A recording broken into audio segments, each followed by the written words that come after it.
Bismillahirrahmanirrahim. Assalamu alaikum guys. Welcome to my channel. Today my topic is work and energy and how work and energy are related. मतलब कि work and energy के दरमियान क्या relation है और हम ये दोनों इकट्ठा क्यों पढ़ते हैं और हम इन्हें इकट्ठा क्यों लेते हैं, मतलब इन दोनों के दरमियान रिलेशन क्या है।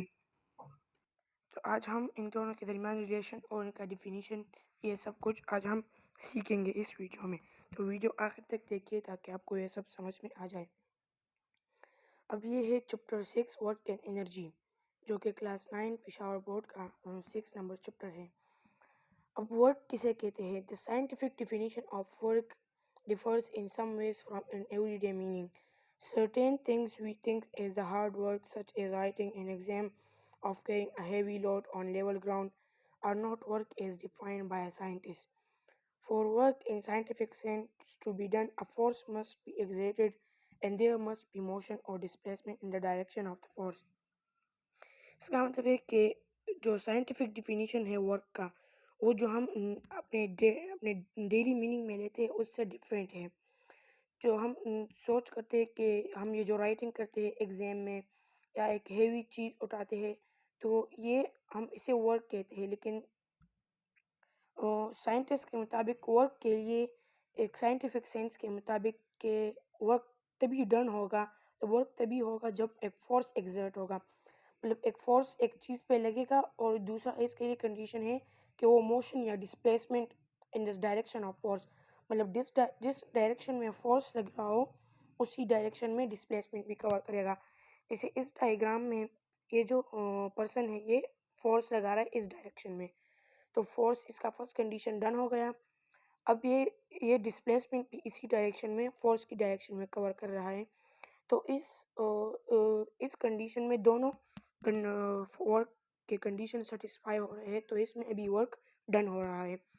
वर्क का डिफिनीशन कुछ इस तरह है कि work is said to be done when a force replaces a body in its on direction. मतलब कि वर्क तभी होगा जब एक फोर्स एक बॉडी को एक जगह से दूसरी जगह डिस्प्लेस करेगी या उस पर डिस्प्लेसमेंट उसी डायरेक्शन में कवर करेगी जिस डायरेक्शन में वो फोर्स लगेगा। तो तभी हम कह सकते हैं कि अभी वर्क डन हो रहा है। When an object moves distance in the direction of applied force, then work done W is given as mathematically. Work जो है इसे हम W से डिनोट करते हैं। अभी आप ये सोचेंगे कि W से तो हम वेट भी रिप्रेजेंट करते हैं, लेकिन वेट जो है उसका फार्मूला mg है और इसका फार्मूला जो है वो Fs है। F जो है वो फोर्स को, जो अप्लाइड फोर्स है उसे डिनोट कर रहा है, इस फार्मूले में आप देख सकते हैं। और ये जो S है ये डिस्प्लेसमेंट को शो कर रहा है कि कितना डिस्प्लेसमेंट कवर हुआ है। तो ये इसका एक किस्म में मैथमेटिकल डिफिनीशन कुछ इस तरह होगा कि the product of applied force and displacement cover by the body is called work. तो अब हम इसके दो डिफिनीशन बना सकते हैं, एक तो इसका ये साइंटिफिक डिफिनीशन या क्वालिटेटिव डिफिनीशन, और दूसरा इसका हो जाएगा मैथमेटिकल और क्वांटिटेटिव डिफिनीशन। अब वर्क का यूनिट क्या है? What is unit of work? The SI unit of work is joule, abbreviates G and named in honor of the 19th century English physicist James Prescott Joule.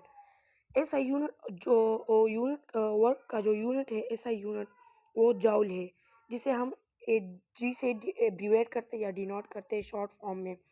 और ये 19th century में एक English physicist था। 19th century, ये आप MCQ में भी अक्सर आती है इस तरह की इंफॉर्मेशन, तो इसे याद रखिए कि ये जी जो है ये एब्रीविएशन जेम्स प्रेस्कॉट जॉल, ये इंग्लिश फिजिस्ट का नाम था जो 19th सेंचुरी में था। उसके नेम की वजह से ये जे जॉल रखा गया था। अब the work unit is force newton multiply by unit of distance metre. अब वर्क का जो यूनिट है, वर्क का जो फॉर्मूला है वो है न्यूटन मल्टीप्लाई मीटर। मतलब इसका यूनिट किस तरह आया है? इसका मतलब है कि 1 जूल जो है वो 1 न्यूटन मीटर के बराबर है।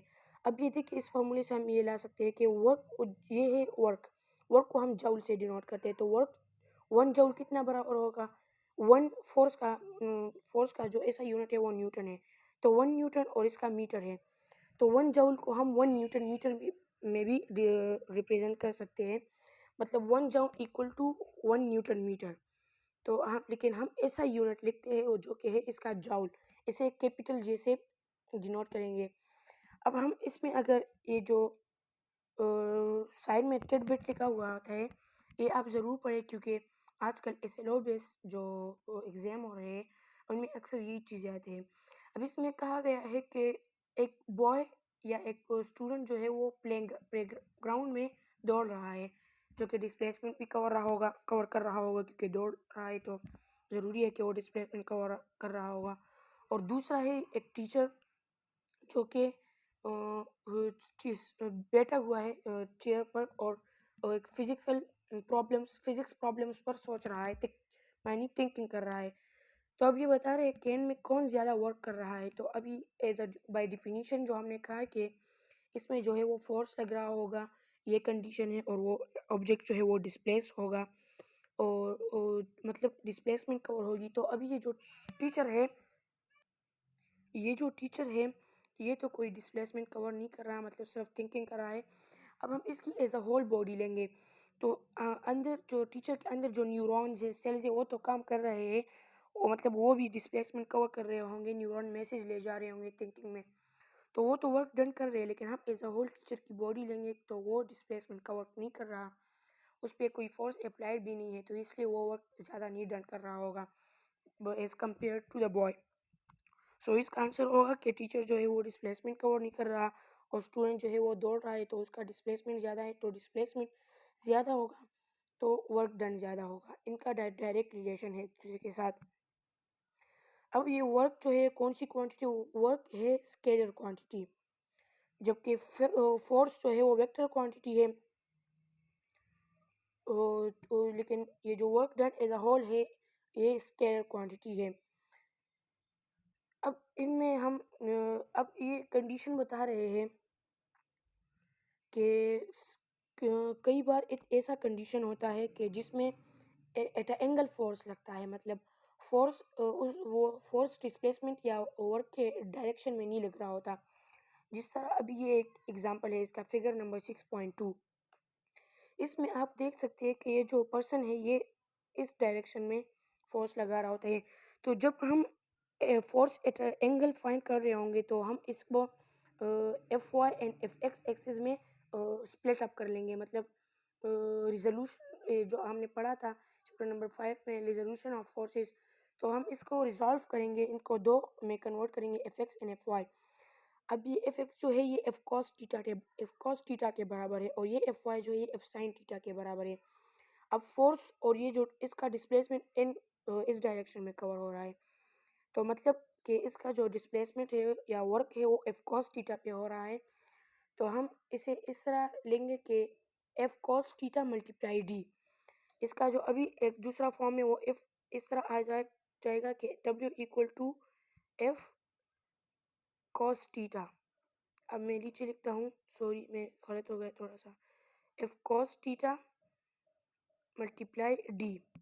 तो एफ की जगह हम एफ कॉस थीटा लेंगे, क्योंकि अभी यहाँ पर F X and F Y है, तो वर्क जो है वो एफ एक्स यानी एफ कॉस थीटा पे हो रहा है, तो हम यहाँ पर एफ की जगह एफ कॉस थीटा लिख लेंगे।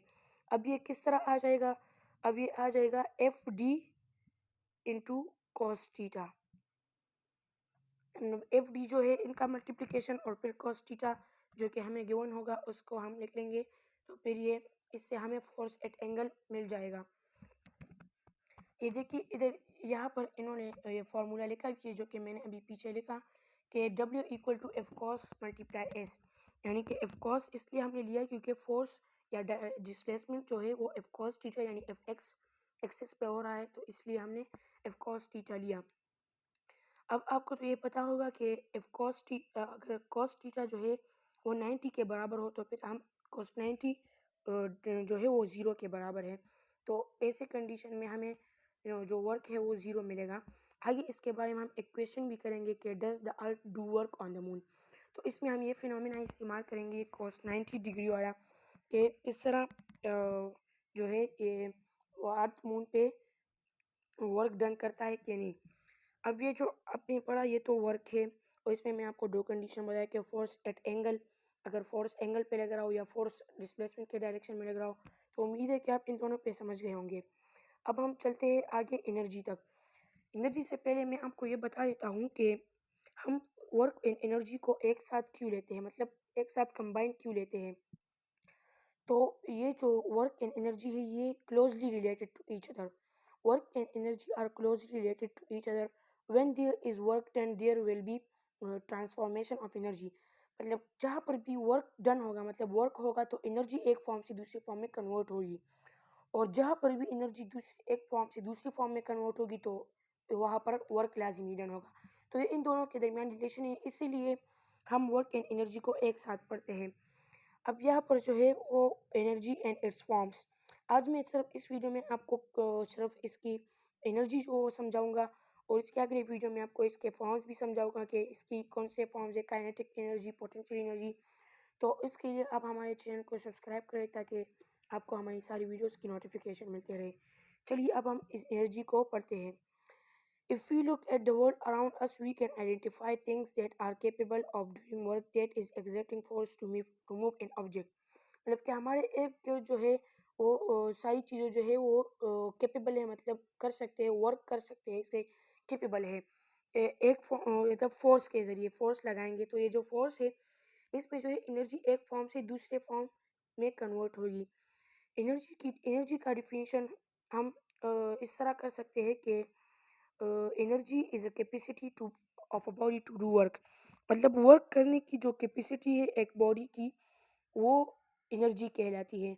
अगर आपकी एनर्जी ज़्यादा हो तो आपकी वर्क करने की क्या कहते हैं कैपेसिटी भी ज़्यादा होगी। तो ये है एनर्जी का डिफिनीशन। अब इसका एग्जांपल मैं आपको ये दे सकता हूँ कि a boy is kicking ball, the boy exert force on the ball and the ball moves. The work done on the ball is transfer energy from boy to ball.